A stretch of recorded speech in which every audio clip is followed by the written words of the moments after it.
If you are a new homeschooling mom, and even if you're not, even if you're a veteran homeschool mom, I am about to give you the number one best piece of advice that is going to just eliminate all of the stress and fear that I know you feel, because we all started homeschooling with this big expectation, not only that we put on ourselves, but that everyone else gives us.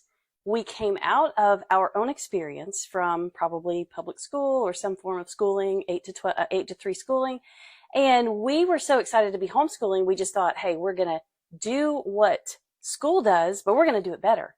And so that is how we started our experience. But if you're like I was, and like most moms that I talk to, you quickly see how that doesn't work very well.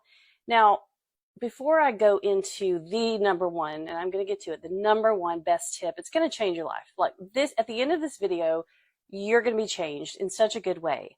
But let me give you a little bit about my background. I was a former English teacher, high school teacher, came home to homeschool, and yeah, I just brought the classroom home. I thought this is going to be great.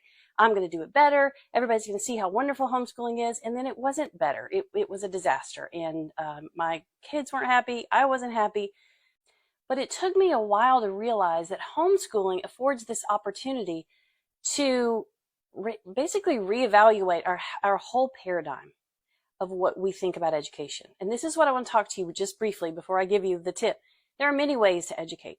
And I want you to think about all of your preconceived ideas about how a person learns the best. And I want you to really think about that.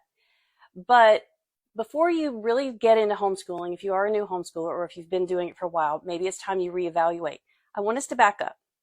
This is my number one tip. If you do this, it will change your life for the better. My number one tip is you need to deschool your thinking. And what do I mean by that? How do we deschool our thinking? We have to unravel the preconceived ideas, the very ingrained ideas that education can only happen this one way, or that schooling is the best way. Because let me tell you a secret. Schooling, the idea of sitting at a desk and the academics and the 8 to 3, that's not the best way that kids learn. Okay, so how do we deschool? Okay, number one, read and listen. Read and listen to differing opinions. I have lots of stuff at my blog where I have been writing for 17 years. If you want to hop over there at generationcedar.com.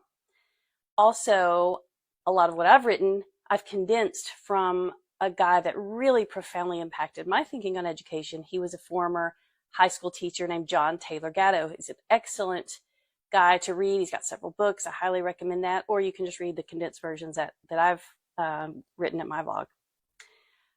But after you start to uncover the idea that there are different and even better ways to educate, I want you to, secondly, in the process of deschooling, take apart your own experience from school. Just think about where you were in the classroom, experts in the front of the room teaching you or giving you information.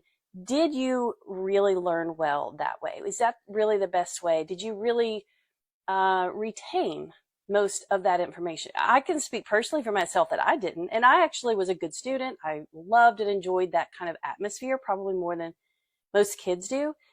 And I still can tell you that's not the way I learned best. Okay, so after you've started to read and listen to differing opinions, and you've started to kind of reevaluate your own experience, I want you to think about something else. So this is where, if you can get this in your bones, it's going to change your life. Think about how we learn our language. I'm assuming English if you're watching this video, but think about how we learn the English language. Why weren't our parents standing over our crib with flashcards of letters and sounds? Because learning the language, your native language, I would say from a practical standpoint, is the biggest, most important thing that a person learns to determine how well he does in life, right? It's very, very important. But I don't think any of us had parents who gave it a second thought. Now, why is that? Ask yourself why. Because we know language is inherently learned. And we know that. And so we don't stress and wring our hands about, oh my goodness, what if my child doesn't learn to speak or write or anything? We just don't worry about it, okay? And it's a big deal. Why then can we not transfer that concept to the rest of our lives, okay? We are magnificent creatures. Our brains are beyond our ability to comprehend. And that amazing ability that we had to learn a language, that doesn't just end at 4 or 5 years old. And that's how we treat homeschooling. We act as if at the age of 5 or 6, all of a sudden their brains are just going to shut down. And if we don't impart all of this knowledge to them, then they're going to be failures in life. And that just simply isn't true. Now, I'm not saying that you don't have to do academics. Some people don't, actually. We still do some academics, but I will say this. I do not let books or the academic side of homeschooling rule over us. They are just tools. They are our servants, not our masters. And that one thing, if you can get that in your bones and understand that picking the wrong curriculum is not going to ruin your kids, or if you don't finish the whole book in a allotted amount of time, it's not going to ruin your kids. Education is way, way, way bigger than the schooling part of it. And like I said, honestly, we learn when we experience. So something sticks with me if it is in the realm of something I'm interested in or something I need to understand for a specific reason. That's where real learning happens.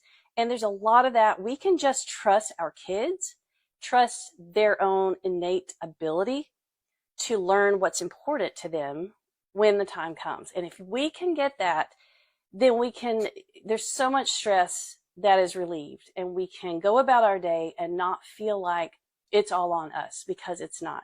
Your kids are amazing creatures, and they are going to learn what they need to learn, and the stuff that matters is going to stick when and where it needs to. So if you want this fleshed out a little bit more, what I'm talking about, I have put together a free document. It's the ultimate cheat sheet to stress-free homeschooling. I'm going to drop that link in the description. You click on it, and it's going to be a wealth of information for you to kind of wrap your head around what is a complete education look like? What if I could just narrow it down to a few things and get that right and know that my kids are going to be okay? What are those things? And that's the sheet that I've got below. If you'll just click on that, I think it will help you so much. And then I want to know what your burning questions are. What is your biggest struggle with homeschooling? What are your biggest struggles if you're thinking about homeschooling? Drop me a comment. I read them all. I'll try to answer them too. And we'll chat again.